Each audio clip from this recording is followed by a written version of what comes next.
দর্শক, আপাতত স্বস্তির সংবাদ হচ্ছে যে বেনজির আহমদ গ্রেপ্তার হয়েছেন, কিন্তু তার গ্রেপ্তারের পর সবচেয়ে বড় যে বিষয়টা দাঁড়িয়েছে সেটি হচ্ছে তাকে কোন প্রক্রিয়ায় ফেরত আনা হবে। আমি তার গ্রেপ্তার এবং তার অপরাধ দুর্নীতি নিয়ে আরেকটি ভিডিও করেছি দর্শক। এই ভিডিওতে আমি শুধুমাত্র তার ফেরত আনার ব্যাপারে কি কি ব্যারিয়ার বা অবস্টাকলস থাকতে পারে এবং এই ক্ষেত্রে সরকারকে কি কি পদক্ষেপ গ্রহণ করতে হবে, শুধু এই বিষয়টা নিয়ে আমরা একটি কথা বলবো। অনেকের ধারণা যে ইন্টারপোলের মাধ্যমে যখন তিনি গ্রেপ্তার হয়ে যাবেন কোনো দেশে, সেখান থেকে তাকে ফেরত নিয়ে আসা যাবে। ব্যাপারটা কিন্তু আসলে এরকম নয়। আমরা তাহলে একটু দেখি। পুলিশের কর্মকর্তারা জানিয়েছেন বেনজিরকে ফেরাতে বাংলাদেশকে কয়েকটি নথি পাঠাতে হবে। এর মধ্যে থাকতে পারে আদালতের গ্রেপ্তারি পরোয়ানা, মামলার এজাহার, অভিযোগপত্র, তৎসংক্রান্ত সারসংক্ষেপ, পরিচয় সংক্রান্ত তথ্য, অপরাধের বিবরণ, সংশ্লিষ্ট আইন ও শাস্তির বিধান, আদালতের আদেশ, প্রত্যর্পণের আইনি ভিত্তি। এখানে সবচেয়ে বড় যে জিনিসটা হয়, প্রথমে যখন ইন্টারপোলের মাধ্যমে কাউকে গ্রেপ্তার করা হয় তখন তার আইডেন্টিটি একটা ফ্রড হয়ে যায়। কারণ দেখা যায় যারা পালিয়ে যায় তারা সংশ্লিষ্ট দেশে যাওয়ার পরে অন্য নামে বা অন্য ঠিকানা ব্যবহার করে তারা কি করেন, ওই জায়গায় পলিটিক্যাল অ্যাসাইলেম বলুন বা আশ্রয় নেন বা ভিসা নেন, যেভাবেই হোক তারা প্রতারণার আশ্রয় নিয়ে থাকেন। তবে বেনজিরের ক্ষেত্রে এইখানে এই সমস্যাটা হবে না আইডেন্টিটি নিশ্চিতের ক্ষেত্রে, কারণ তার বিরুদ্ধে যেহেতু আদালতে গ্রেপ্তারি পরোয়ানা আছে এবং তিনি যেহেতু পুলিশের সাবেক আইজিপি ছিলেন, র্যাবেরও ডিজি ছিলেন, কাজেই তার বিরুদ্ধে এই সমস্যাটা হবে না। কিন্তু সেক্ষেত্রে আমাদের আরও কি কি ব্যারিয়ার আসতে পারে একটু দেখি আমরা। প্রত্যর্পণের অনুরোধ পাওয়ার পর আমিরাতের সংশ্লিষ্ট কর্তৃপক্ষ প্রথমে তারা এই নথিগুলো যাচাই করবে এবং তারপর তারা আদালতে যেতে পারে।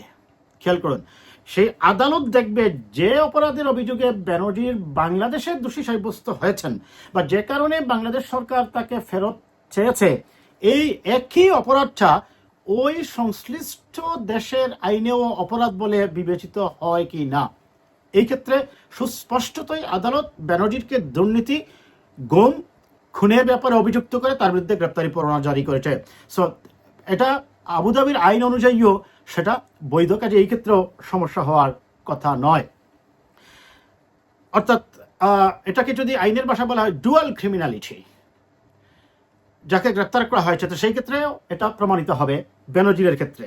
মানি লন্ডারিং, দুর্নীতি এবং অবৈধ সম্পদের মতো অভিযোগ সাধারণত এই পরীক্ষায় তুলনামূলকভাবে শক্ত অবস্থানে থাকে। কারণ তিনি নিশ্চয় দুবাইতে যেহেতু গিয়েছেন, তিনি ওইখানে সম্পদ অর্জন করেছেন। খুব স্বাভাবিকভাবেই প্রশ্ন আসবে, দুবাইতে আপনি যে প্রপার্টি কিনেছেন, যে সম্পদ করেছেন, what is the source of your মানি? আপনার টাকার উৎস কি? নিঃসন্দেহে তিনি পুলিশ অফিসার হিসেবে যে অর্থ উপার্জন করেছেন ওইটা দিয়ে তার দুবাইতে ফ্ল্যাট করা বা বিদেশের মাটিতে ফ্ল্যাট করা কথা নয়, সেটাও সমস্যা হবে না। তবে আদালতে আরও কিছু বিষয় বিবেচনায় থাকতে পারে, যেমন মামলাটির রাজনৈতিক উদ্দেশ্য প্রণোদিত কিনা। এইটা নিয়েই যেটা হবে, তার আইনজীবীরা বলতে পারেন যে তিনি যদি বাংলাদেশে ফেরত যান, বাংলাদেশে যেহেতু তাদের বাসায় এখন বিচার ব্যবস্থা নিরপেক্ষ নয় এবং সেটা পলিটিক্যালি ইনফ্লুয়েন্সড, সেহেতু তার উপর সত্যিকার বিচার প্রযোজ্য হবে না বিধায় তারা তাকে ফেরত দেওয়ার ব্যাপারে ওই সংশ্লিষ্ট দেশের আদালতে আপিল করতে পারেন। যদি ওই সংশ্লিষ্ট দেশের আদালত তাতে এগ্রি করে তাহলে তাকে ফেরত পাঠানো হবে। তবে এই ক্ষেত্রে সুস্পষ্ট যেহেতু প্রমাণাদি আছে, আমার মনে হয় সেটাও সমস্যা হবে না। নাও, এই যে আমি কথাগুলো বললাম, এখন আসেন বেনজিরের ক্ষেত্রে পার্টিকুলারলি সমস্যাটা, সম্ভাবনাটা কতটুকু। প্রথমত হচ্ছে অন্য ওয়ারেন্টভুক্ত আসামি যাদেরকে গ্রেপ্তার করা হয় তাদের চেয়ে বেনজিরের সমস্যাটা বেশি হওয়ার কারণটা হচ্ছে, প্রথম যে জিনিসটা হচ্ছে, তিনি এখন আমিরাত কর্তৃপক্ষের পুলিশের কাস্টডিতে আছেন, পুলিশের হেফাজতে আছেন। সেহেতু তার আইডেন্টিটি সন্দেহাতীতভাবে এখানে প্রমাণিত হয়েছে।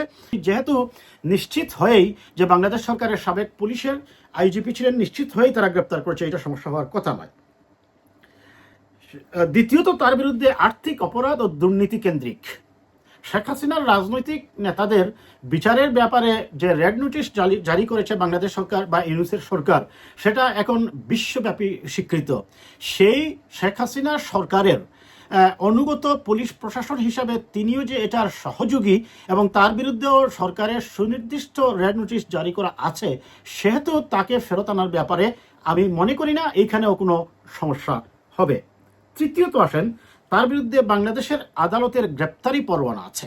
ব্যানার্জির বিরুদ্ধে দুর্নীতি দমন কমিশনের 6টি মামলার মধ্যে একটি অভিযোগপত্র দেওয়া আছে। আদালতের আদেশ অভিযোগপত্র অবৈধ সম্পদ সংক্রান্ত নথি প্রত্যর্পণ অনুরোধকে শক্তিশালী করতে পারে। সম্ভাবনা বলবেন যে বাংলাদেশের বিচার ব্যবস্থাটা পলিটিক্যালি মানে বায়াসড, এক। দ্বিতীয়ত হচ্ছে তারা সময় ক্ষেপণ করবেন যে তিনি সেই ব্যক্তি নন, এইটাও ডিসমিস হয়ে যাবে।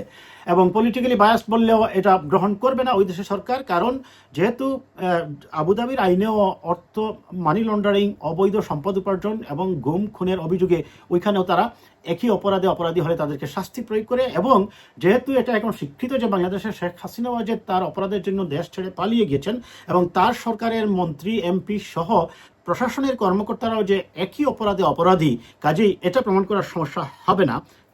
তবে there is a big but, সম্ভাবনা বেশি মানেই নিশ্চিতভাবে ফেরানো যাবে এটা বলা যাবে না।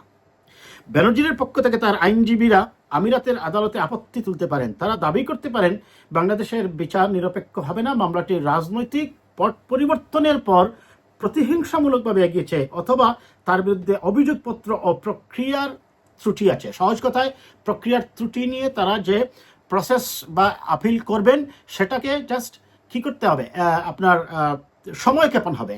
আলটিমেটলি সেটা হয়তো প্রমাণ করা যাবে না। এখন প্রশ্ন হচ্ছে সেটা নির্ভর করবে ওই সরকার, এখনকার যে সরকার ক্ষমতায় আছে তারা কতদিন ক্ষমতায় থাকবে, এই 5 বছরের মধ্যে এটা সম্ভব হবে কিনা, বা পরবর্তী 5 বছরে রাজনৈতিক পরিস্থিতি কী হবে সেটার উপরে কিন্তু নির্ভর করবে। তবে এখানে একটা জিনিস বলা যায় যে বাংলাদেশের অতীত অভিজ্ঞতা বলছে ইন্টারপোলের রেড নোটিশ জারি করানো এক বিষয় নয়, পলাতককে দেশে ফেরানো আরেক বিষয়। ইন্টারপোলের ওয়েবসাইটে রেড নোটিশের তালিকায় এখন 59 বাংলাদেশের নাম আছে। তাদের মধ্যে শীর্ষ সন্ত্রাসী হত্যা মামলার আসামি বঙ্গবন্ধু শেখ মুজিবুর রহমান হত্যা মামলার পলাতক, দণ্ডিত নানা মামলার পলাতক আসামিরা আছেন, কিন্তু তাদের অধিকাংশকে দেশে ফেরানো যায়নি। এক্ষেত্রে বড় উদাহরণ আরাব খান নামে পরিচিত রবিউল ইসলাম। পুলিশের বিশেষ শাখার পরিদর্শক মামুন ইমরান খান হত্যা মামলায় তার বিরুদ্ধে রেড নোটিশ জারি হয়েছিল। তিনি দুবাই অবস্থান করছিলেন, কিন্তু তাকে দেশে ফেরানোর জটিল হয়ে যায় কারণ তার কাছে ভারতীয় পাসপোর্ট থাকার তথ্য আসে। অর্থাৎ তিনি বাংলাদেশি নাগরিক হলেও অন্য দেশের পরিচয়পত্র বা পাসপোর্ট ব্যবহার করায় শেষ পর্যন্ত তাকে ফেরানো যায়নি। এ ধরনের বহুপক্ষীয় জটিলতা প্রত্যর্পণকে দীর্ঘ অনিশ্চয়তার মধ্যে ফেলে দেয়। দর্শক, আরেকটা উদাহরণ হচ্ছে, আমি আর দিচ্ছি, আমি এইটাই বলি।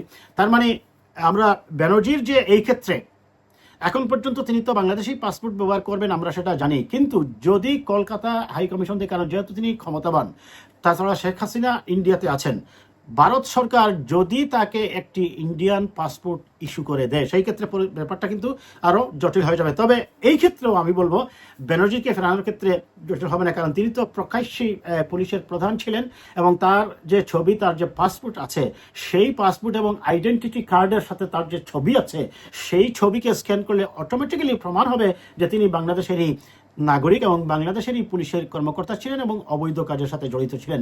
এইটাও আমার মনে হয় দুপে ঠিকবে না। যেটা আমি সামারি করব, তাহলে বাংলাদেশ সরকারকে কি করতে হবে আমি খুব সংক্ষেপে বলবো যে সরকার কূটনৈতিক পর্যায়ে যেমন সক্রিয় থাকতে হবে, তেমনি প্রত্যর্পণ শেষ পর্যন্ত আইনি ও কূটনৈতিক দুই ধরনের প্রক্রিয়া চালিয়ে যেতে হবে। আদালত যদি নথি গ্রহণযোগ্য মনে করে তখনও প্রশাসনিক অনুমোদন, হস্তান্তরের সময়সূচি এবং নিরাপদে দেশে আনার ব্যবস্থা করতে হবে। তবে ফেরানোটা খুব সহজ প্রক্রিয়া হবে না। এজন্য যেটা প্রয়োজন হবে, কূটনৈতিক এবং তথ্য উপাত্ত এবং নথিপত্রগুলো যথাযথভাবে সময়ে সময়ে আবুধাবি সরকারের সাথে যোগাযোগ করে সমন্বয় করতে হবে এবং তার ফিরিয়ে আনার ব্যাপারে সরকার যেন সবসময় সচেষ্ট থাকে, সচেতন থাকে এবং অ্যাক্টিভ থাকে।